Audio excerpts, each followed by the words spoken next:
I earned my degree online at Arizona State University. I chose to get my degree at ASU because I knew that I'd get a quality education, they were recognized for excellence, and that I would be prepared for the workforce upon graduating. To be associated with ASU, both as a student and alum, it makes me extremely proud, and having experienced the program, I know now that I'm set up for success. Learn more at asuonline.asu.edu. The HBO original series, The Gilded Age, is back, and so is the official companion podcast. Are you curious about how they brought Gilded Age New York to life? I don't understand. Which bit is not clear? None of it is clear. Want to know where the writers branched off from history? Well, when you've set your mind on a thing, no one can stop you. I take that as a compliment. Watch or listen to the official Gilded Age podcast wherever you find podcasts. Every year on the 4th of July, while the rest of the country fires up backyard grills and waves tiny flags, a very different kind of American tradition unfolds on the corner of Surf and Stillwell Avenue in Coney Island. Tens of thousands gather to witness one of the strangest rituals in sports, as hopeful and hungry competitors vie for $10,000, a mustard yellow championship belt, and the glory of gut-busting greatness. The origin story of the contest is as over-the-top as the event itself, but it launched a brand that began with nickel hot dogs and went on to become synonymous with the American summer, New York hustle, and the natural union of gluttony and patriotic pride. And that's why this week's On Brand is on Nathan's Famous and their hot dog eating contest. You're all jazzed up, really having a cow. You want your favorite show and it's on right now. It's on Brand. Welcome to On Brand with Jon and Marisa. I'm Jon. I'm Marisa. Oh. Okay. Okay. All right. So I'm gonna be truthful. We hate competitive eating. I hate competitive eating. Hate. I hate everything about it. I hate the people that do it. I hate how it makes me feel about America and about humans in general. I hate that they just dip them in water and shove them in. And I hate everything about it. I am 1,000% with you. Even the words hot dog eating contest, a chill is sent down my spine. I loathe everything about this competition. More so now for me. I know I tint around at this a little bit, but I work with the unhoused once a week, so I'm giving food to people that just desperately need anything to eat. And the fact that we can have... It's very American. That children American. Are starving. Yeah. And yet we are gobbling up as many hot dogs as possible, which is perfect that the competition takes place every year on the 4th of July. And New Jersey. I mean, that feels Coney like Island, Is that where is Coney Island? I don't even know. Oh, God. This is earlier than I thought. Hey, Siri, where is Coney Island? Here it is on the map. Oh. New York. It's New York. God, everyone in New York's they're getting back on the freeway. That isn't even what I was going to say when I said I had to be truthful. Earlier this week, I texted you and was like, hey, just so you know, your episode comes out the day before 4th of July. Yes. And then on, Monday earlier this week, I started researching Nathan's hot dogs. Are you serious? And then I only spent a half hour on it. And then I was like, God, what if she's going to do that for 4th of July? So I wrote you and I was like, what category is your brand? Yes. And you said it's a food and event. And I was like, mother flipper. She's doing Nathan's hot dogs and the hot dog eating contest. So then I had to write Al and I was like, hey, do you know what Marissa's doing? That is so funny. I was like, can I ask you, is it in the food world? He's like, yes. I was like, is it in the hot dog world? And he's like, yes. And I was like, okay.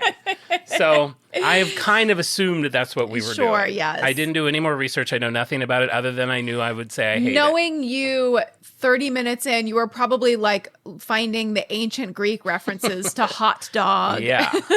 Yeah. You were in BC. They pulled together in 1642. Sure. We're 300 years before the sinking of the Titanic. As two people who really not fans of hot dog eating contests, we have to talk about it because it is a cultural institution and it's a masterclass in the branding and the PR spin. So we'll get all into that. But right off the gate, yes, we will make it clear if there was any confusion. We do not endorse this. We do not. And I'll probably bitch and moan about it throughout the entire thing. Is the show on the hot dog eating contest or the hot dog? Both. Both. Okay. Yeah. Well, before we get into that, so something very exciting has just happened. What? Not here today. Yes. But when people are listening to this. Okay. As of now, from this moment that you're listening to this, we are now closer to 2050 than we were to 2000.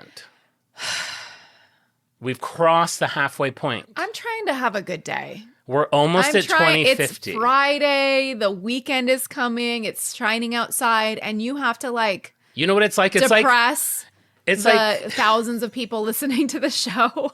everyone right now is like, wait, that can't wait. Oh, yeah. Yeah. That's It is, a big bumski. Yeah, because now it's like, we're like, it's the longest day of the year. The sun is out longer than it ever will be this year. And then the next day, I'm like, it's 1 second darker earlier. And the next day, another second earlier. Well, you're just counting down till Christmas. Well, Christmas in July starts next week. Well, now, because it's July when this comes out. So that's very exciting. Your pine soap will finally be relevant again. I know. You know what I figured out? What? My peppermint soap Yes. in my bathroom Yes. does not smell like peppermint. And I was like, did it just get old? It's not that old. I think Nellie, at some point, it must have been low, swapped it out. It's like some gross flower smell. And it took me forever. Like, I would wash my hands and then I would kind of smell flowers and I didn't think anything of it. And then one day I was like, this doesn't smell like peppermint. And I went and checked and it sure enough That makes sense because a bathroom hand soap, that gets a lot of use. So I'm imagining a bottle in 6 months. I feel like you would have run through that. I don't even know where she would have gotten the other soap. Clarify that Nellie is your housekeeper. Nellie is my housekeeper, who now only comes like twice a year. We should get Nellie on the pod. First guest, Nellie. Oh, I would. I bet she has some stories to tell. Love that. Whenever I have to tell. So when Nellie comes, I used to have her come when I had money a-flowing. I had her come like twice a month. Sure. Now that money's a little stagnant, it's like every couple of months. Yeah. And my place gets so bad by the time she comes, I write this big apology, and then I have to have Google translate it into Spanish. And then I just give her my phone when she shows up, and she'll only read like a sentence, and she knows what she's like, it's okay. Oh it's my okay. gosh. She doesn't judge me. Lo siento, Nellie. Lo siento. Trabaja. Mucho trabaja. Well, before we get started, I thought I would do something we haven't done in quite a long time. Oh, great. That's some brand new. Fantastic. It's been a while since we've had one of these. So as we know, last year and the last few years, ever since they're all-you-can-eat shrimp, Red Lobster really hit some rocky times. Sure. And a young, very hot CEO. Energetic CEO. I think he's like 19. He's like Doogie Howser. If you're too young, that was a doctor who was 13.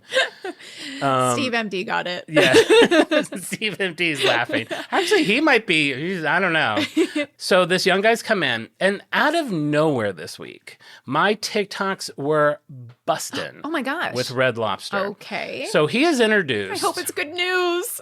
He's introduced. For some reason, I'm really rooting for Red Lobster, a business I have been to once in 10 years and like had a really bad experience. And was repulsed by the time we left. They were like begging us to take more shrimp because they were like, we said bottomless, like take more. We're like, we don't want it. Like, I had 6 shrimp. I'm good. I'm human. I'm rooting for them so hard. So I'm sure it's still to be seen, but there is so much buzz because he's introduced this new thing to the menu called seafood boils. Are you familiar with a seafood boil? Yes, but only through like an Ina Garten lens. Like you dump a bunch of like crawdads on a table, and corn on a paper cobs, table. Yes. It's a big pile of garbage that you pour out onto the table. It's full of like fish juice and potatoes and sausage. Not for me. It is for me, yeah, though. Sure. I did it once a few years ago. I will now going forward pay the extra money to get the shrimp peeled. Because when you're ripping off those legs off of like 400 shrimps and those eyes and the poop tunnel and all that. I don't want to see the eyes. I don't want to see the poop tunnel. It's like Cockroach City. It's a big pile of scorpions. It is. In garlic butter. Boiled red scorpions. They're delicious. Well, the boils are a very big thing in the South and in New England, and people are very loyal to them. Loyal to the boil. Loyal. Hat. Not for us to sell, but like to sell in Red Lobster. No, just for us, the two of us. We're loyal to the boil. I'm going to set up a little stand outside every Red Lobster selling my Loyal to the Boil merch. And people will assume I'm going to wear a Red Lobster polo. Yeah. I don't work for the store. I'm pocketing all the cash. You'll sell your Loyal to the Boil. I'll sell my It's Dial Bitch. Because I think Nelly put Dial in my soap. Now I'm making fun of. It's Dial Bitch. If somebody came over to your house and was like, ooh, Miss Myers, peppermint. And then they're like, it's Dial, bitch. They look over at you. You're just eating a corn cob. Loyal to the boil. Can I interest you in a magnet? So I've seen, I don't know, 50 boil TikToks. Too many people, and it's not cheap. So like, and I how looked much up per head? $39.99. $52 in this economy for the I think there's a $40 one. Okay. Boils all depend on, like, I looked up a local boil, the one that I went to and pulled off the legs. I was like, maybe I'll go get that boil. It really does depend on what you get. You just get a big checklist. You're like, you want shrimp, $19. You want to add lobster tail, another $10. Like, they just toss them in the boiling pot. Right. So some people are mad because the shrimp were off to the sidelines like, please don't check shrimp. They see you coming. Everyone's like, we're and then like, he checking off everything. At least let us keep our legs. Nope. Wonk. Rip them off. Take out his eyes. God, I hate those black eyes. I hate that. You know what I hate is that poop tube. The poop tube. You have to take that. Ina. That reminds me of Ina. She's holding a shrimp with a sharp knife, cutting out that poop tube. Like the first week we moved into this house that we've lived at for 10 years, we were so excited because there was a Chinese restaurant on the corner. So we were like, we're going to go to the Chinese restaurant. David loves that sweet and sour shrimp or walnut shrimp. Me too. It was half poop tubes. Yeah, it was riddled with poop tubes. They were like, do you want poop tubes? And they thought he said yes. Lose the tubes. Lose the tube. Loyal to the boil. Loyal to the boil. Lose the tubes. We got to talk to this young, hot CEO. Yeah, he is not letting any tubes sneak through the cracks. So some of the Red Lobsters, they were like busted. Not on my watch, and the font is poop tubes. It's like a beautiful black script, and not on my watch. Written in poop tubes? Yes. All right, you keep thinking about merch. I'll keep explaining the story. So some of the restaurants are very busy now. And he also introduced $5 drinks. Hello, who doesn't want a $5 drink? And are they like fun? Does he have like fun, like summer sangria? He's got like fun stuff going on. It looks like it's from Pandora in Avatar. It's like a tall blue thing with, I'm sure, some stuff floating in it. Electric, neon, maraschino cherry. Yeah. That makes me so happy. Now, some of the boil loyalists, oh my God, everything rhymes. Perfect. Boil loyalists are complaining. A lot of times will have sausage. This does not contain sausage. Okay, that's fair. It's red Lobster. They not said red sausage. Exactly. One of them said that Red Lobster did not have sausage to bring them, but then I saw another video and she had a side of sausage, so it's a per location deal, I think. Sure, okay. There was another ingredient that a lot of them have that they didn't. Some people are saying they're super tasty. Some people are fine with the $50. For me, I saw one guy pour it out and there was no juice at all. He's like a bit dry. There wasn't. So you're supposed to like pour a gallon of juice on a table? They serve you a garbage bag. What are you talking about? They bring you a clear garbage bag full of fishes and juices, and you pour that into a big bowl. You can even get it to go. You get a big tray with a garbage bag of fishes in it. Can it not be called a garbage bag? I'm sure that's not canon, but that's what it looks like. I mean, that's... So they're not dumping it from the pot onto like a papered table. That's what you do at the place I go in Hollywood. If you're like, you think you have to be outside for that. I don't think that... With gulls like swarming and hovering, swooping down. Yeah, I think that is I don't think Red Lobster is going to do that. that. Okay. They're doing it in a more contained way. It's like a simulated experience. A self-serve boil. But yes, traditionally, because like you said, I look things up, a boil is for like any large gathering where there's going to be a ton of people. I'm sure everyone has like some relative who's known for making the boil. Sure. Billy going to be making the boil on Sunday. He comes in with 4 garbage bags of fishes, pours them out. It's like King Neptune's charcuterie. I love it. I love it. Absolutely. If any of the listeners are loyal to the boil, maybe you tried the Red Lobster boil, or maybe you have like an aunt who makes the best boil. Tell us about it. What the hell's going on there? Yeah, I would love to hear someone talk about it. I'm kind of craving going to my local boil. I don't know if I'll make it out to a Red Lobster though. I think you should go to the Red Lobster to report back, just to like see, well, how is the business managing? How are the attitudes of the customers? I can already hear it. I come in and I know you're going to be like, John, so tell us, are you loyal to the boil? You go, well, I have some thoughts. So there we are with Red Lobster, a little brand new brand. That is news. really fun.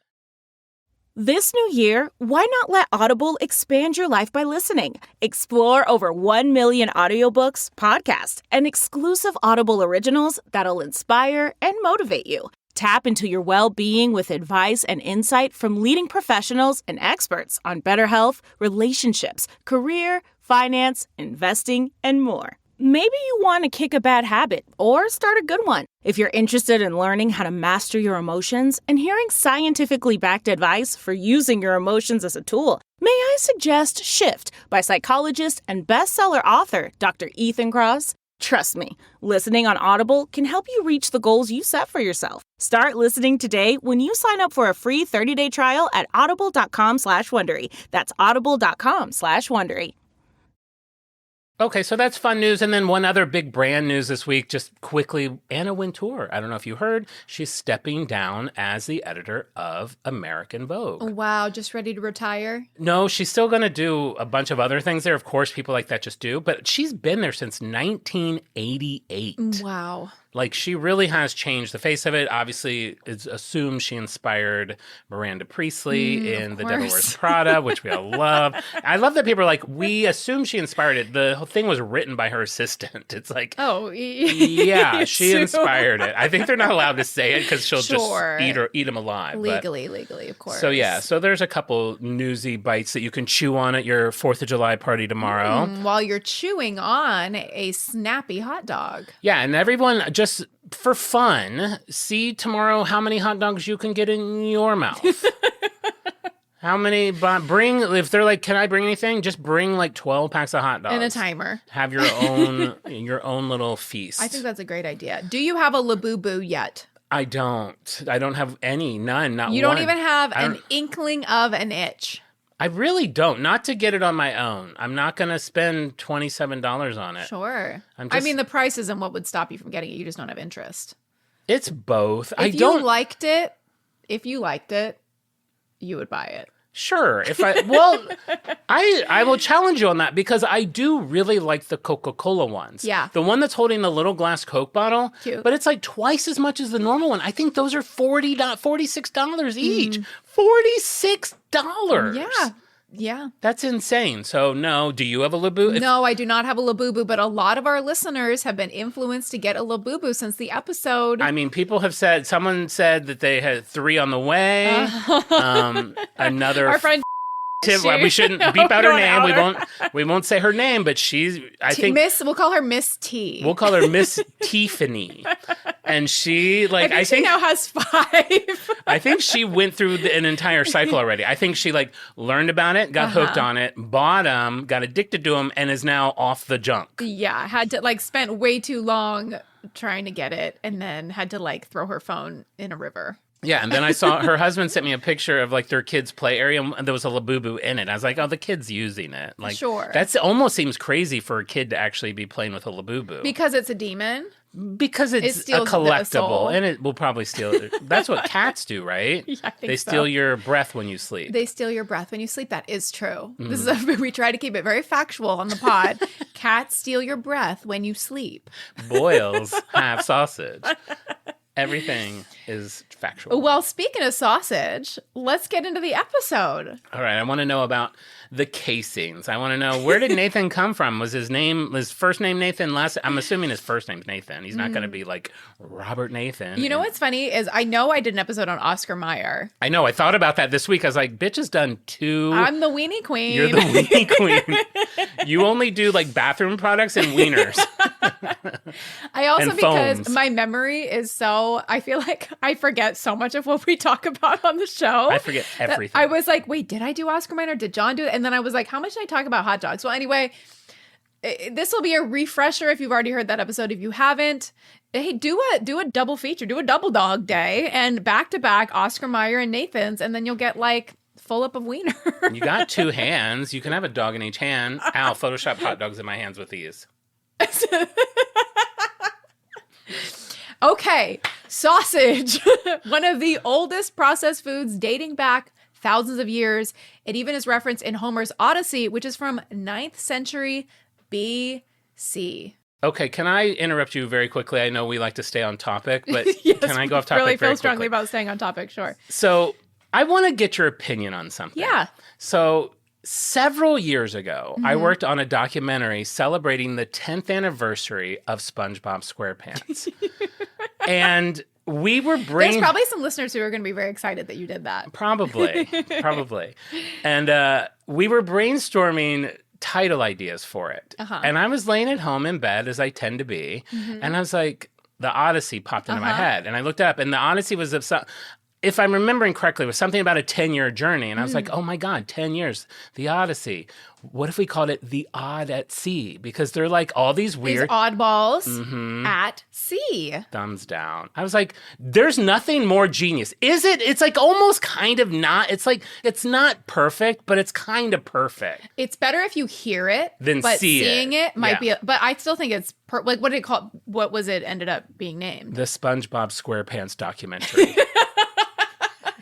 That's terrible. Oh, no, I think it might have actually been called Square Roots, the SpongeBob SquarePants Okay, well, documentary. Square Roots is in the same vein as Odd at Sea. It's at least like having a little fun. Yeah, if I remember correctly, I apologize. This was a documentary I did with my friend Christine, who I talk about all the time. Oh my gosh, how funny. But for her, every day I'm like, come on, man, we got to push Nickelodeon for the Odd at Sea. It's too good. That is really funny. And who vetoed it? Nickelodeon. I think Christine probably never even pitched it. Those She's like, cowards.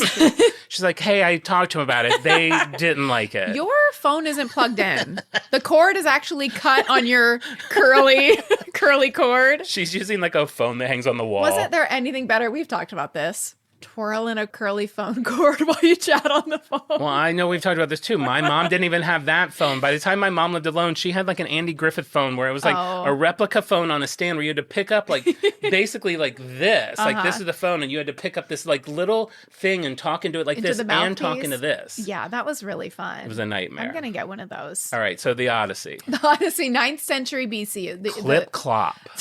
Did they even have horses? It might be pre-Clip Clop. It might be pre-horses. Trilobite. What sound does a trilobite make? Squish, squash? That's the sound a trilobite makes. Okay, great. So obviously we know Frankfurters are tied to Frankfurt, Germany, dates back to the late 1400s. We're just whizzing through a little weenie history here. That's where Frankfurter's name came from? Frankfurt, Germany.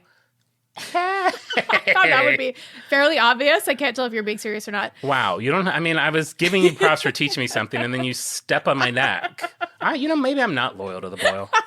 Go on. Another claim comes from Johann Georg Hertner. That's where Hertner hot dogs came from? He was a 1600s butcher who he promoted a little dog sausage, which people thought looked like a dachshund. So that was what we're kind of seeing, like dog kind of start to play in for the sausage, the name calling it a dog. Oh, he had a dog that looked like a sausage? He would call it little dog sausage, which was what dachshund translates to in German. So like he saw this sausage and he was like, that kind of looks like our famous dog. These like dachshunds are running around. I guess that was like the dog of Germany. So it was like, oh, dachshund, this is like the dachshund sausage. How cool is that to be the dog of Germany? Okay, we got it. And then come to America, we're going to call you Wiener Dog, honey. You're nothing. You scum. Yeah, Wiener. That's how we felt when we came to Hollywood. You're nothing. You scum, kid. I didn't. I came full of hopes and dreams. Hollywood Justin did. German immigrants brought sausages to the U.S. They were blending European street food with the American hustle. In the 1860s, a German vendor in New York City reportedly sold dachshund sausages in milk rolls from a pushcart. There is a lot of controversy around who invented the hot dog bun. Okay. Now, can I ask, do you know, I don't know if this was a .net or a .org or a .edu. I always assume a .net. Is this .biz?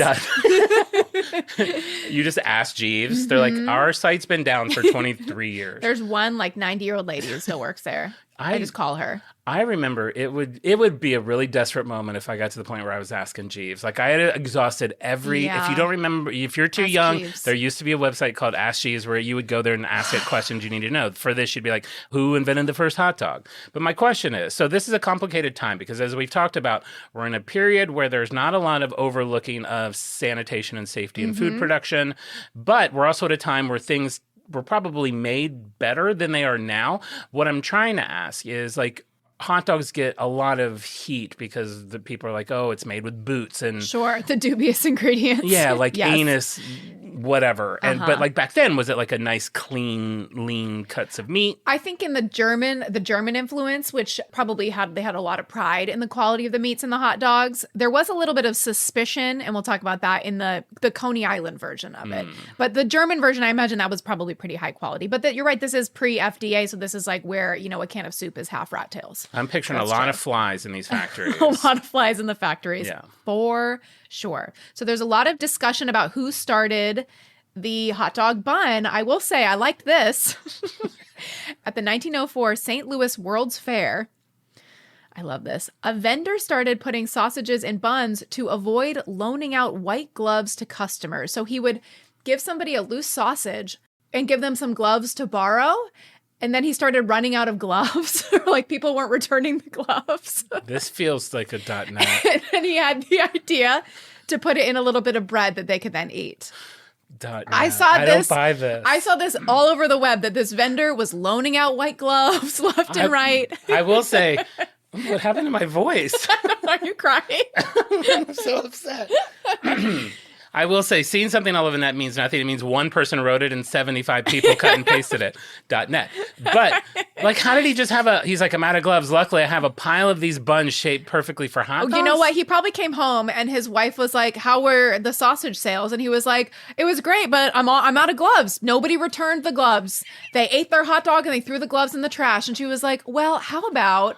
genius, you like make some bread and then they can keep it. Then you don't have to keep buying gloves. You know, it'd be more fun. Little white cotton gloves. Oh, wait, you forgot your gloves. Here you go. Oh, thanks. Put on gloves and then eat a sausage. This is like... Yeah. Is it? And it's going to be a cloth glove because they didn't have rubber gloves then. So they're getting these greasy cloth gloves and then they like have to peel them off and throw them away. And then she's washing them when they get home every night. She's got a pile of gloves. I want this story. Here's what I need this story to be. Okay. I need there to be two vendors. One of them sells the tasty, warm, salty milk buns, and one of them sells the loose dogs. They get in a big fight at the World's Fair in St. Louis in 1904. They don't have swords. This guy has his hot dog. This guy has his bun. He throws his dog. He holds the bun up. It goes through it.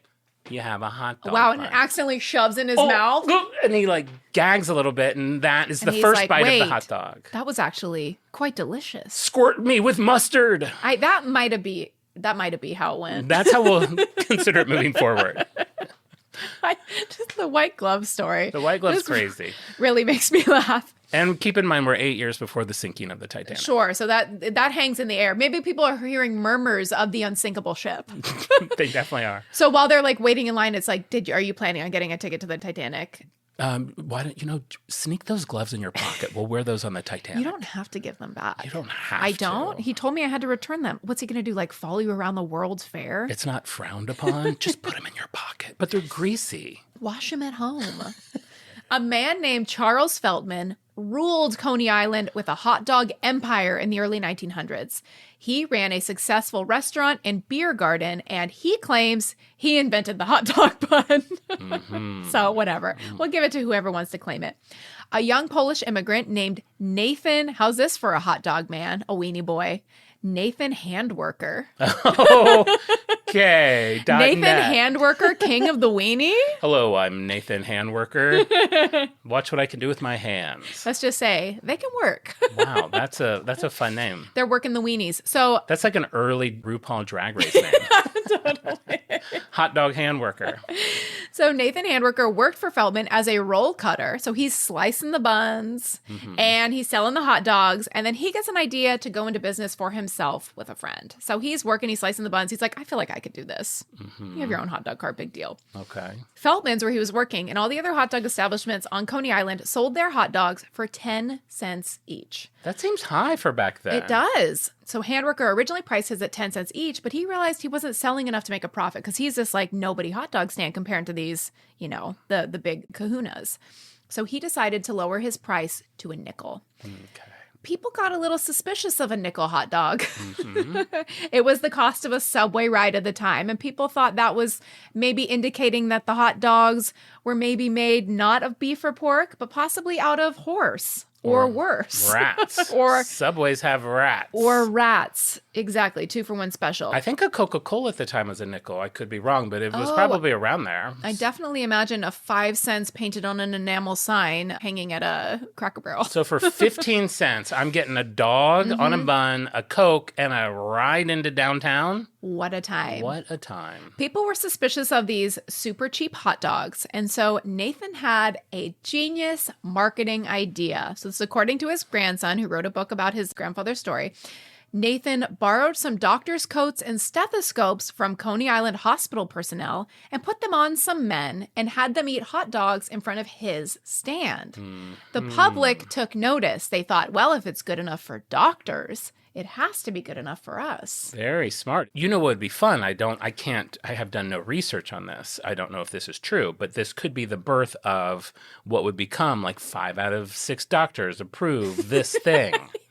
It might be. I mean, that's not far-fetched. It's not far-fetched. I don't know if I've seen that on a hot dog package specifically, but I do think it is a compelling marketing point. 5 out of 6 doctors prefer Nathan's famous hot dogs. Hot dogs, yeah. I think that's pretty good.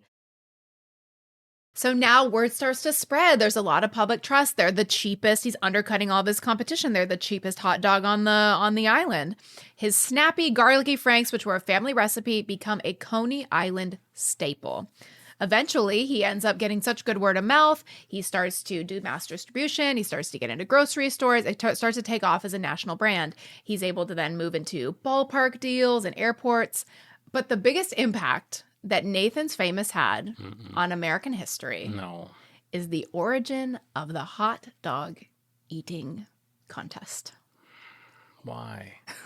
Was it a publicity thing? I mean, he's got to be losing money on this. Do you have to buy the dogs you eat? I can't wait to find out how this atrocity began. You think you have to buy the dogs? Like, do you have to pay? If you eat 12 dogs, you pay for those? Or are you getting all the dogs free? Well, I'll tell you how it went. Let's see how it went. And when did they start dipping them in water? That's what really grosses me out. I don't like that they're dipped in water. If a cup of water spilled on my hot dog, I'm not going to be like, that's still good.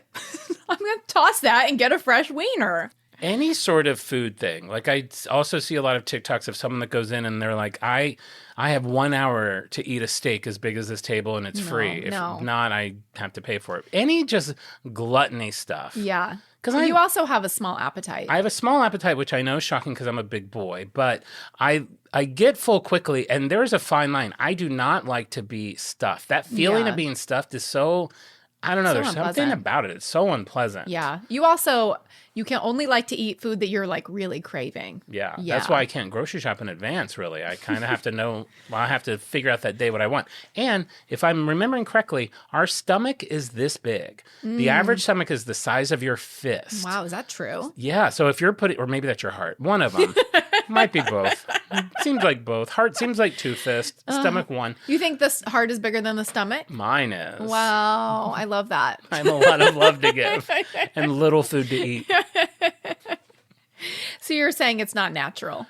Yeah, it's not natural to put 4. I'm curious. I hope you're going to tell me what the record is. Oh, yes, I will tell you. Because I'm going to guess. I'm going to wits and wager that right now. I'm going to say the record. How long do they get? They get 10 minutes. Currently, they get 10 minutes. 10 minutes? Yeah. Holy shit. So they can probably do... Do you want to wait so that I can tell you at the end? I'm going to guess now. So and I'll tell you later if you were right. We can all have that figure in our head. Sure. Okay, I'll think about it, and then I'll do it when Everybody guess in your mind what you think the record is. And I will say it currently is they have a men's and women's division. So it's different for each. Everybody make a quiet guess in your mind. I could see, You could see me horking down some weenie ears? No, I was about to say I could see a woman winning it, but then I was like, wait, does that seem like I'm like some sort of sexist or something? Like, I get worried about everything. But I do see on those steak ones I'm talking about, there's this woman that eats a lot. Sometimes it could be, it's not necessarily like the biggest person. No, not at all. Sometimes it's just a slip of a person. It's just a slip of a person. Okay, this is the story about the hot dog eating contest. Okay, what year is it? July 4th, 1916. 4 immigrants are arguing over who is the most patriotic, who loves America the most. They try to settle it by eating as many hot dogs as possible. The winner eats 13 hot dogs in 12 minutes, and a tradition is born. That's it? The story is not true. I was about to .net all over that shit. None of that sounds true. That sounds like it's on the Nathan's website. Well, Nathan is very happy to keep this story going, but it is a myth. And the myth was created brilliantly by famed, iconic New York City PR man, Morty Matz. Okay. In the 1970s, Nathan was about to go public, become a publicly traded company, and they needed some buzz. So Morty invented the story to link the contest to Nathan's founding year, 1916. There's no internet at the time. If he says the contest has been going on since 1916 in Coney Island, nobody's going to be like, well, then why didn't I see it on TikTok? Like, nobody has any reason to have known about this thing. To the microfiche. To the microfiche. There is absolutely no record of it happening before the 1970s, but nobody's following up on it. So he just perpetuates the story because it feels really fun and it creates this lore in this history and makes it feel like an iconic American tradition, even though it was the very first year it happened. Love it. He even threw in little extra touches like saying the contest skipped 1971 to protest Nixon and the Vietnam War. It paused during World War II. He was like creating all this lore as a real contest would have to kind of give it some more grounding facts to make it seem more real. This could be another way they could have introduced the idea when people say, what are they made with dogs? During the Great Depression, they weren't able to produce fine cuts of meat. So they would often supplement that with old shoe scraps and leather pieces. I've got this all figured out. Sure. You would have been a great Morty, a great 1970s PR New York. I would have been more realistic than 4 immigrants decided to see who's more American, so they all grabbed a bucket of hot dogs. Well, you know what? It worked, and people believed it hook, line, and sinker. Morty's own words, he said, in Coney Island pitchman style, we made it up, and it worked. People lapped it up. So Morty Matz, I love Morty Matz. I want to see a movie about Morty Matz. Who could play him? He had... Who do we know? Who do we know? We'll have to get back to you on that. I didn't see a picture of him to see if he was hot or not. I'll look him up while you talk. I mean, maybe Leonardo DiCaprio in some kind of prosthesis. Leonardo now? I wonder how old. He likes to do, I feel like, a New York accent. Yeah, I could see that. Either that or Paul Giamatti. Not hot, but it's because he's old. Oh, but what about, well, hot people can I'll have to see. Be old. Old people can be hot. So a little bit on Morty Matz. So Morty Matz started as a 23-a-week copy boy at the Daily News. He rose to photo editor and then to PR guru. These are some of Morty's famous, iconic PR stunts. So these are things he started even just as like a photo assignment editor, very low level at the company. He just always thought of like creative ways to get your name in the paper. So one of his notable stunts was called the Aswan Granite Taxi Cab Stunt. So what he did, Aswan Granite is a rock that is attributed to ancient Egypt, and he inscribed fake hieroglyphics on this piece of granite and left it in a taxi cab. Shut up. The taxi driver found the granite and thought it was like a rare Egyptian artifact and brought it to a museum, and it created this like mass media frenzy with like news reports like that they thought they had found this like ancient piece of Egyptian history. That's hysterical. When they transcribed the hieroglyphics, they were trying to see what it said. It's like a falcon, an eyeball, Yes. like your traditional signs. Morty came out and said, maybe he was pretending to be like a hieroglyphics like translator. He said that it said, everybody's mummy listens to WINS radio. So it was like a radio promotion. And he created this whole media frenzy, which I thought was so clever. Did you ever go through an onk phase? I never went through an onk phase. Did you go through an onk phase? I went through an onk phase and a scarab phase. They were together. They were together. I think those two go hand in hand. I think they just happened to be, I shoplift them at the same time. I had a very cool, like, turquoise hand-carved scarab. And a big, like, 2-3-inch brass ankh that I wore. Ankh. I was like, I was never, like, there's something. Is ankh O-N-C... K-K. H? There's definitely an H in it. There's a secret H in there. Hey, Siri, how do you spell ankh? Ankh. H-O-N-K. $800 billion of research went into that. I can't. Don't you love the feel in your hand of like a carved stone? Oh, yeah. A smooth, heavy carved stone. I'm a rock boy. Watch me like leave a beach in Hawaii in cargo shorts. Like they're falling down to my ankles because every pocket is to the brim with beach rocks that have little holes in them. If a rock has a hole in it. Wait, why do you love a little hole? I don't know. The same reason I love driftwood. I'm sure there's a past life reason for it, but rocks with holes. I find that to be, because I would think of the hole almost as like a blemish, that it would be imperfect. I see it as just. It tells a story. Beautiful. Oh, interesting. Very beautiful. Oh, okay. We might have to go deeper in your past life to figure out. Were you a merman? You should have seen that. I stole like a 40-pound rock and had to cross the PCH with it from Malibu. Run around Malibu seafood. Jeez Louise. I have found myself in some sticky situations. Sometimes there will be a sign at the beach that says you're not allowed to take rocks and shells. And I'm like, come on. There's plenty. I pretend I can't read. All right. So what other stunts did this guy do? So he would craft the public images for like lawyers, unions, mobsters, anybody who would wanted to control what was written about them in the paper. He would even advise politicians on media appearances. There was an indicted Bronx politician who he had to wear a raincoat to hide his handcuffs during a perp walk. So he was just like thinking of all these little clever things. For the Blazing Saddles premiere, he had horses hitched to speaker poles instead of cars at a drive-in, which is kind of fun to see horses there, like watching the movie. That's so cute. He just was very, very creative and like a really, I don't know, just one of those like ingenious minds. It's like not limited by like what's been done before. So I think he's pretty cool guy in history. I know we joke about Matt Damon a lot, but this feels like this should have been a 5-episode arc on Mad Men where Matt Damon played this guy. Sure. He comes in, does some big stuff. Don falls in love with them. Sure. They have a falling out. He his wife and he's off the show. I mean, I stopped watching Mad Men. That might have happened. It could have been. It could be. Our memory isn't great for TV shows. You stopped watching Mad Men? Yeah, I stopped after like season 3. It was so good. I know. I'll go back. Yeah, go back. I'll go back. You haven't seen Sopranos. I haven't seen one episode, but I know how it ends, and I know everyone hates it. I mean, it has other. You don't watch the last episodes of shows anyway. I don't, but for some reason, I've over the years seen that ending and heard people bitch about it so many times. Yeah, it's one of those controversial things, but I feel like it was also a simpler time where people had like maybe less to be mad about in the real world. Yeah. So like the idea of getting mad about like a TV show finale is like, guys, we got bigger fish to fry. I wish we were back at that time. I also didn't see the end, but I've heard enough about it that it sounded like it was incredible. Was the ending of 6 Feet Under. Oh, yeah. People love that show. Yeah. I've only watched a little bit of it. Yeah. Ending of Lost, highly controversial also. I struggled with that one. Yeah. Yeah. But, you know, you don't want to like denounce an entire series. If you enjoyed it, you enjoyed it. Who cares?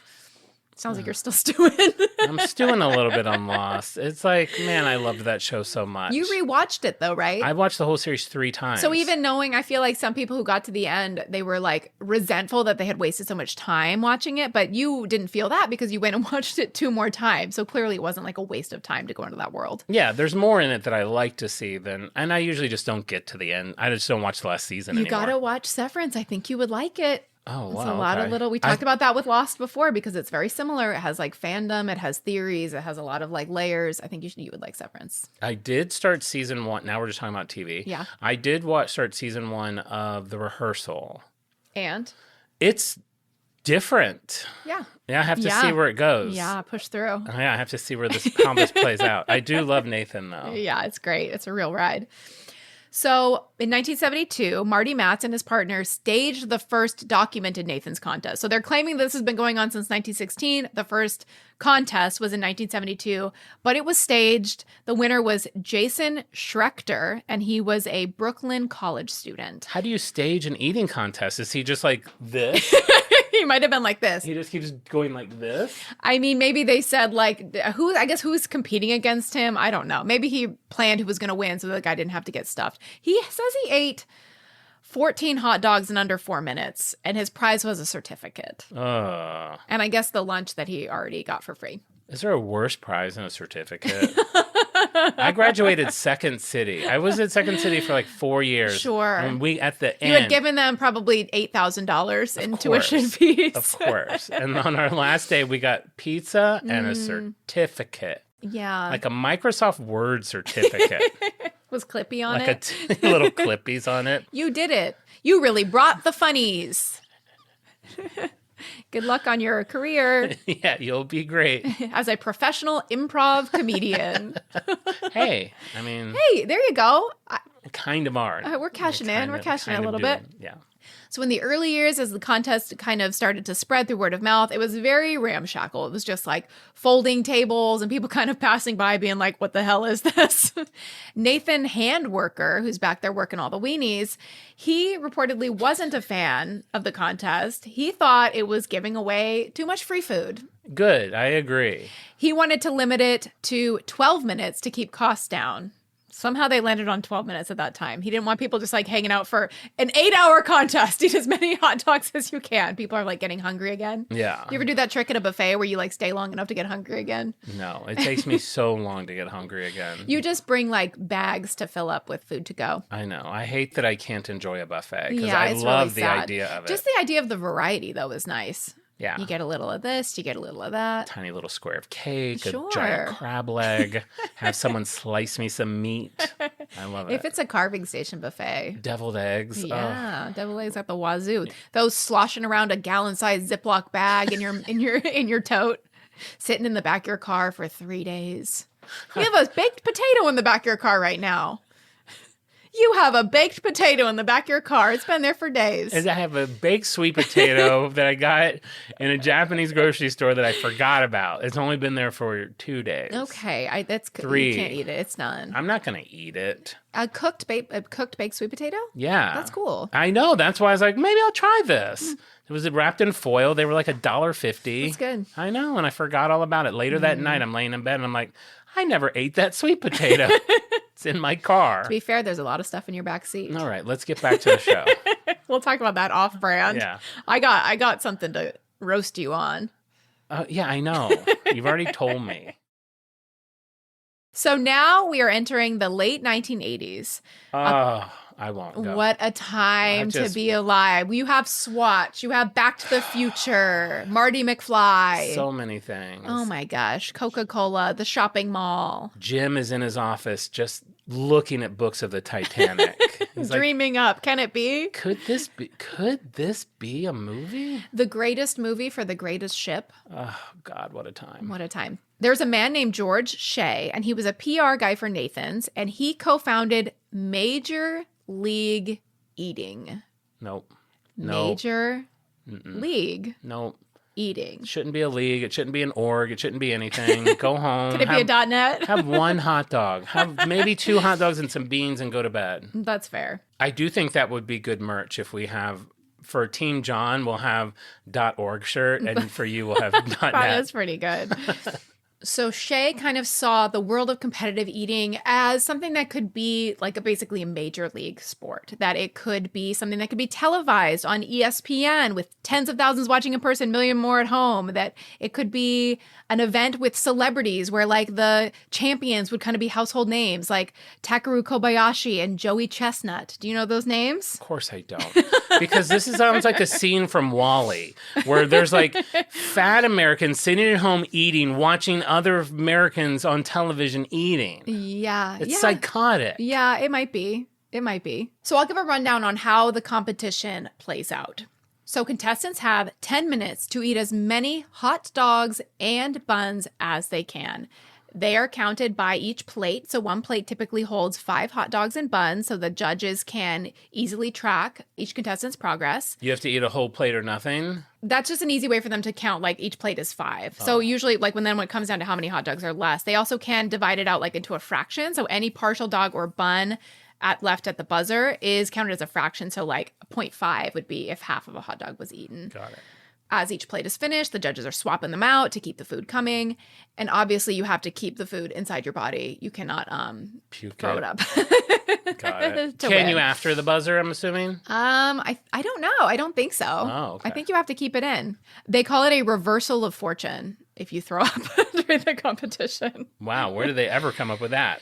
There's a couple techniques that are used. There's obviously dunking the hot dogs in water can help speed because your saliva in your mouth helps you swallow the food more quickly. If you dunk them in water, you kind of simulate that saliva and you're able to hork them down as many as you can at a time. Each has a judge and a debris plate to catch the leftovers. You must stay in your zone. You can't hide any food. One of the techniques is the Solomon technique, where you split the hot dog and you eat like one half at a time. Like a two-handed method. Does anyone do two? Can you do two at once? Has anyone even able to do that? Yeah, I mean, like you stuff them. You look at their cheeks, and I can't even bring myself to watch even a video of it. But I'm seeing stills. It's like their cheeks are stuffed like chipmunks. Like a chipmunk that found an acorn feast. The amount of things that squirrels and chipmunks can put in their cheeks is unimaginable. Yeah, it's pretty cool. Like a whole like queen sheet set. They just keep shoving it in, and it's like their cheek just keeps getting bigger and bigger. And then what do? They don't eat that. They go back to the nut cave and spit it out. I'm sorry, the what? The nut cave. Oh yeah, they head back to their nut cave. I learned all about it on squirrels.net. No, they go and make nest with it. Okay. They make nests with the nuts? With the sheets. With any fabric. You'll see them like I have stuff fabric in their cheeks? Yeah, if I have a bunch of like planter things I make with old pallets and I'll put like mesh and stuff on them or burlap, and the squirrels will rip it all off and they'll shove it in their cheeks and go up in the tree and make a nest with it. We have outdoor cushions that have been ravaged by squirrels, but I didn't think they were stuffing them in their mouths. That could also be with cushions. They might be hiding their nuts in there. Okay, cool. Well, that's fun. Fun fact, if you want to play around with squirrels, if you give them a open nut, they'll eat it right there. Oh. If you give them a closed nut, they'll go hide it. Are you brave enough to have a squirrel eat out of your hand? I am. Yeah. I'm not scared. I have squirrels that climb my screen door, so I'll hear it and then I'll go in and they're just like... I hate them though. I had the coolest plant for the last... They think you've invited a bunch of bunnies in your house because of the peeps. They think that they would be welcome too. Like, this guy's cool. He's friend to all creatures. 16 rabbits in there. Let's go, guys. And they're really still. They must be meditating. Hey, run up to the nut cave and get our blanket. So you were curious about the record number of hot dogs eaten? Yeah, I'm going to guess. So you've got 10 minutes. Yes. Plates of 5 dogs. Sure. 60 seconds and a minute. I think your number of plates goes down each minute. I think first minute you can get 10 dogs. That's a lot. But they're eager. So yeah. So 60 seconds. 60 seconds. You think 10 dogs in 60 seconds? Ducked in water? I mean, are they just like, do they chew them or swallow them whole? I don't know. Do they just have like a esophagus full of full dogs? I don't know. They're just lined up end to end, like through their intestine, down their colon. The last one, mouth. they're literally just trying to push it past the, I'm going to guess 10 in like the first minute. Like a sword swallower? I feel like people are going to be listening to this and be like, John, you're an idiot. There's no way they could do 10. 10? I think they can do... I mean, those other people are only doing like 14. That doesn't seem like anything. I'm going to guess... I'm just throwing it out there. I'm going to say... I'm somewhere between 33 and 60. Well, say your guess. All right. I'll say 48.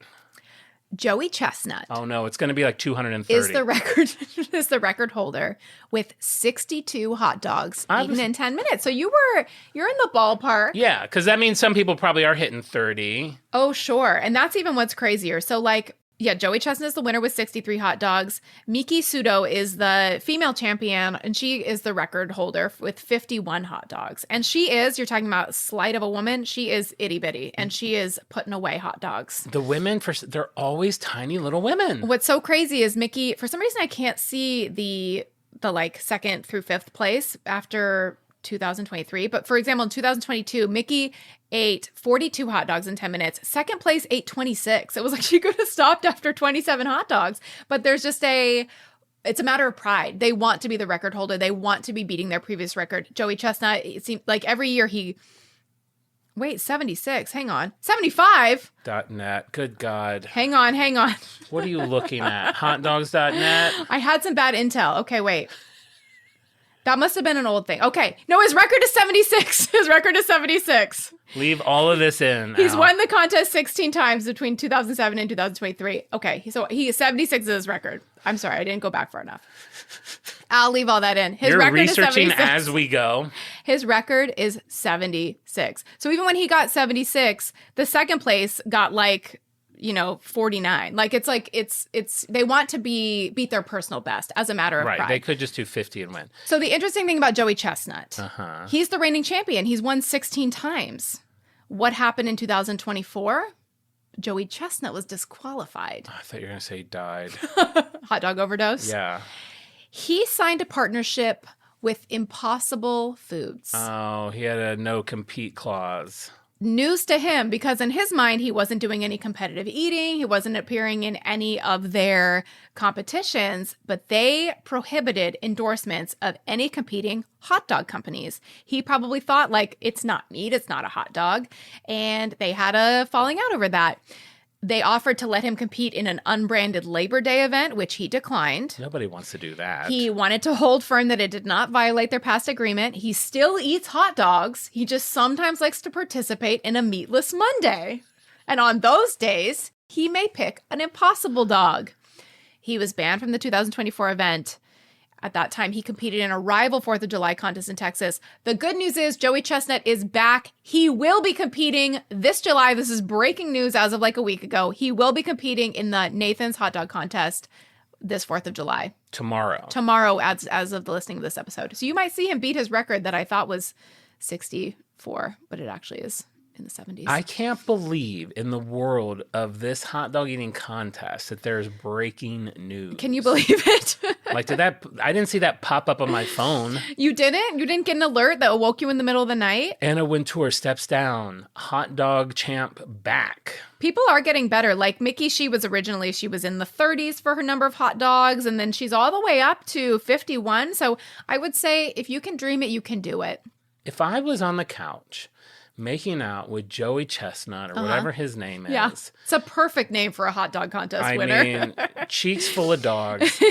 All I would be thinking about is you had 72 hot dogs in your inside stomach. of you. I mean, if you even mush those up and put them in a plastic bag, a la Red Lobster. Million times worse than just a tray of them. I'm just imagining the volume, the quantity of that. How does that fit inside you? Also, what's that bowel movement like after? Okay, we're not doing that. You have to wonder, though. I don't. Believe it or not, I don't. have to wonder.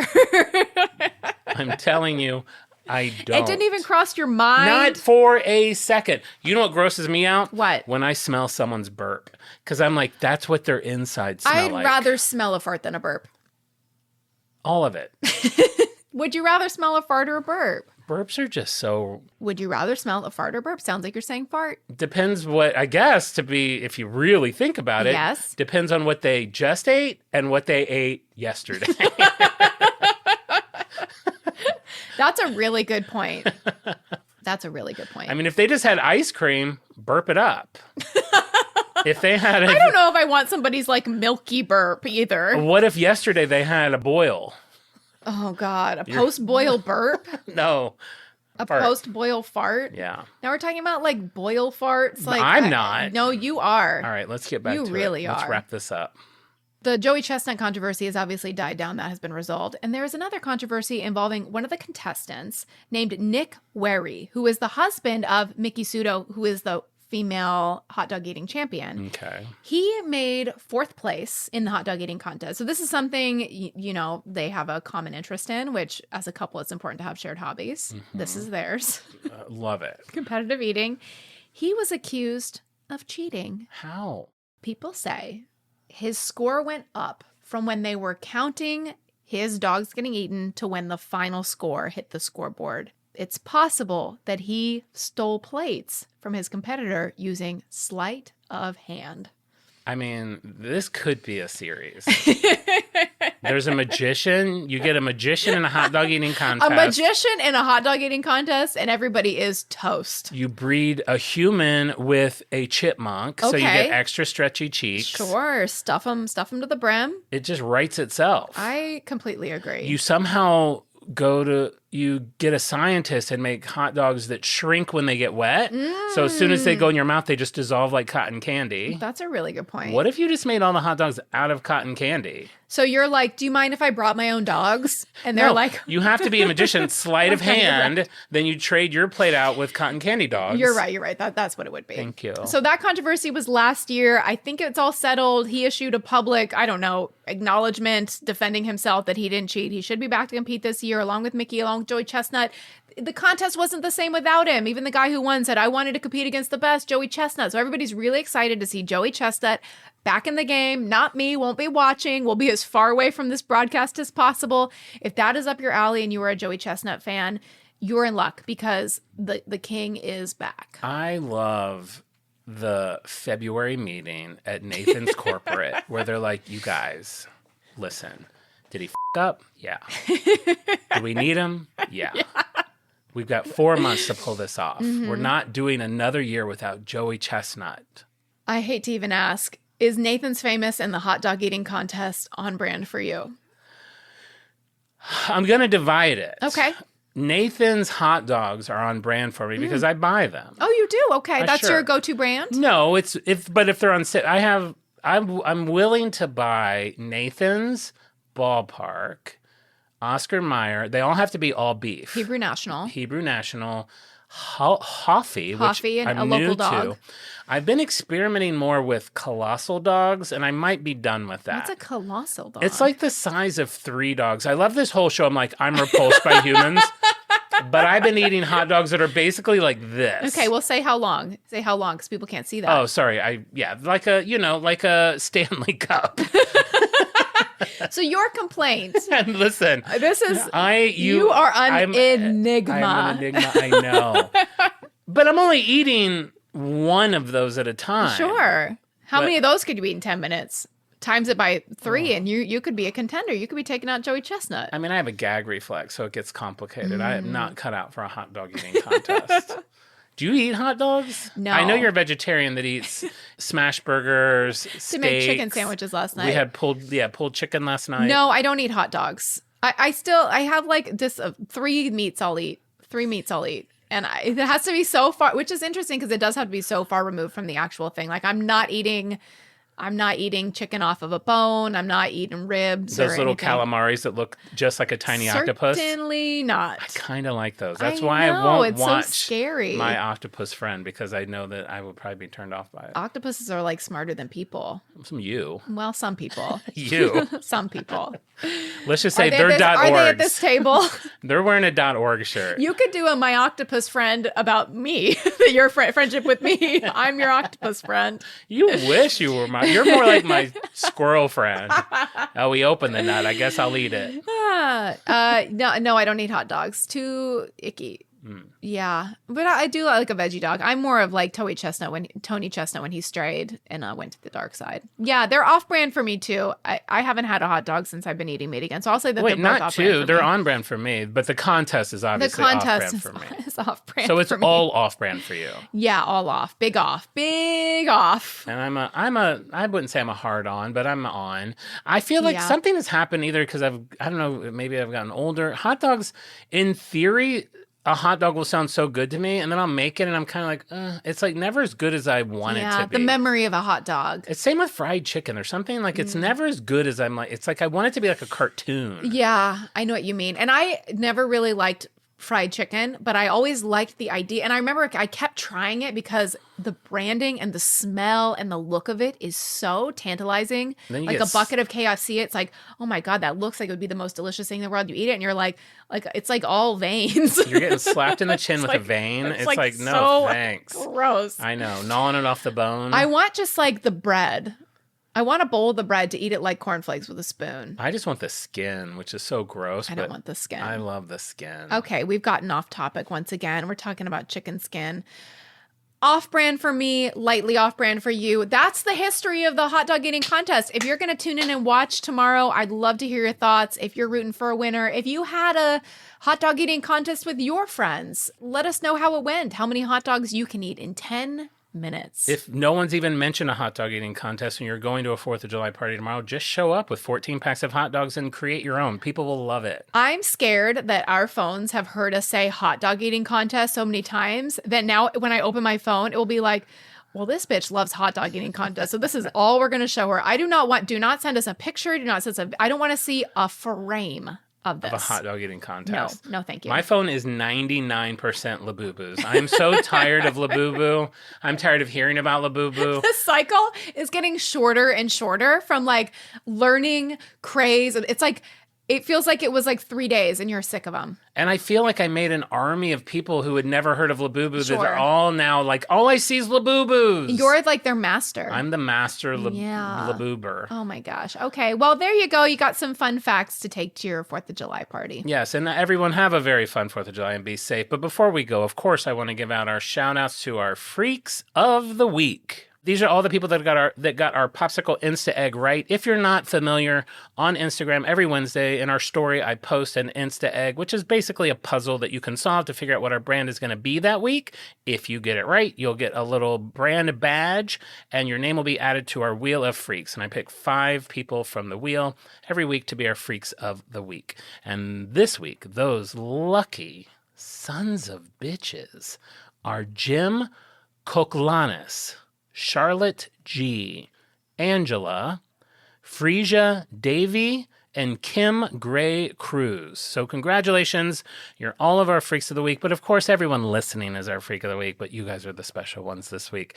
So be sure to check out our Insta Egg every Wednesday. And also check out our feed on Instagram. We post supplemental material for every episode that we do. So you can see the people that we talked about in the episode. You can see if we thought they were hot or not. You can see all the little bits and bobs that we do. So please check that out. And also, if you enjoy listening to us but would like to see our faces, check us out on YouTube. Because now we have the entire episode posted there as well. You can see how much I sweat in every episode, and I try to wear a different swatch every time. Today, I'm wearing Van Gogh.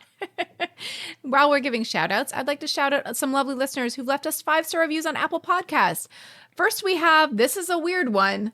Dr. Jadaris says, Harbingers of New Life. Do you remember this review? I couldn't tell if this was real or not. I can't tell if this is real or not. Dr. Jadaris, I'll summarize it because it is quite long. Dr. Jadaris Dr. Jadaris. Quit saying Dr. Jadaris. Dr. Jadaris heard about our show on Doughboys, decided to check it out, listened for a few months, became jealous that he didn't have a relationship in his life that mirrored the effortless joy in which we have in each other's company, decided to take matters into his own hands, started going out to the bar after his weekly softball game, hit it off with one of the women at the bar, talked to her, knocked her up. She's pregnant and having a baby. So I don't know if that's real or not. It's not written like it's a joke, but it's so much that how could it not be?